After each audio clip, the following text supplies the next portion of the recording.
In the end, it's our ideals, our values that built America.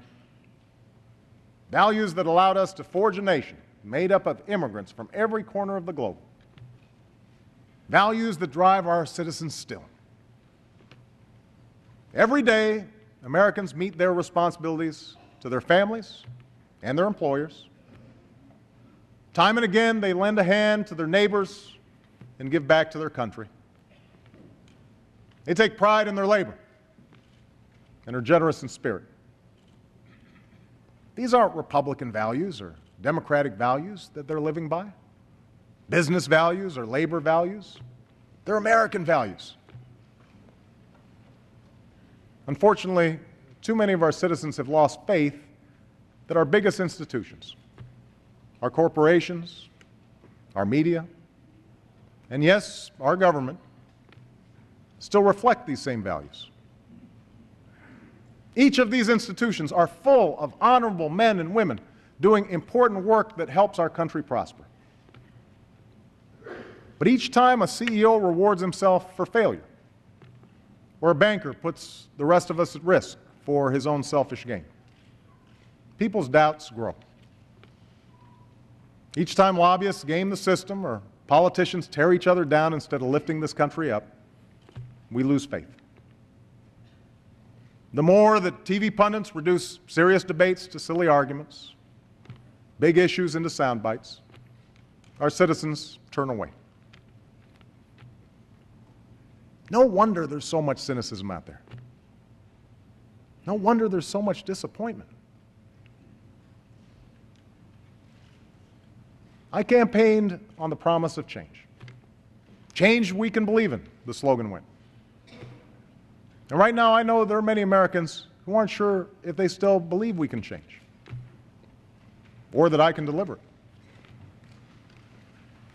But remember this, I never suggested that change would be easy or that I could do it alone. Democracy in a nation of 300 million people can be noisy and messy and complicated. And when you try to do big things and make big changes, it stirs passions and controversy. That's just how it is. Those of us in public office can respond to this reality by playing it safe and avoid telling hard truths and pointing fingers. We can do what's necessary to keep our poll numbers high and get through the next election instead of doing what's best for the next generation. But I also know this. If people had made that decision 50 years ago, or 100 years ago, or 200 years ago, we wouldn't be here tonight.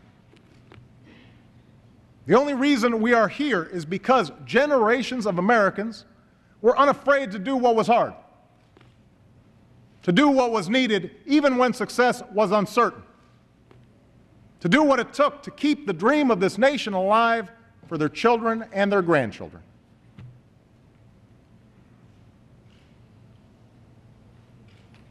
Our administration has had some political setbacks this year, and some of them were deserved. But I wake up every day knowing that they are nothing compared to the setbacks that families all across this country have faced this year. And what keeps me going, what keeps me fighting, is that despite all these setbacks, that spirit of determination and optimism, that fundamental decency that has always been at the core of the American people, that lives on. It lives on in the struggling small business owner who wrote to me of his company.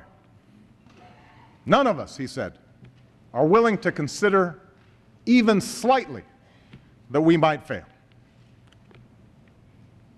It lives on in the woman who said that even though she and her neighbors have felt the pain of recession, we are strong, we are resilient, we are American. It lives on in the 8-year-old boy in Louisiana who just sent me his allowance and asked if I would give it to the people of Haiti. And it lives on in all the Americans who've dropped everything to go someplace they've never been and pull people they've never known from the rubble, prompting chants of USA, USA, USA, when another life was saved. The spirit that has sustained this nation for more than 2 centuries lives on in you, its people. We have finished a difficult year. We have come through a difficult decade. But a new year has come. A new decade stretches before us. We don't quit. I don't quit. Let's seize this moment to start anew, to carry the dream forward, and to strengthen our union once more. Thank you. God bless you. And God bless the United States of America.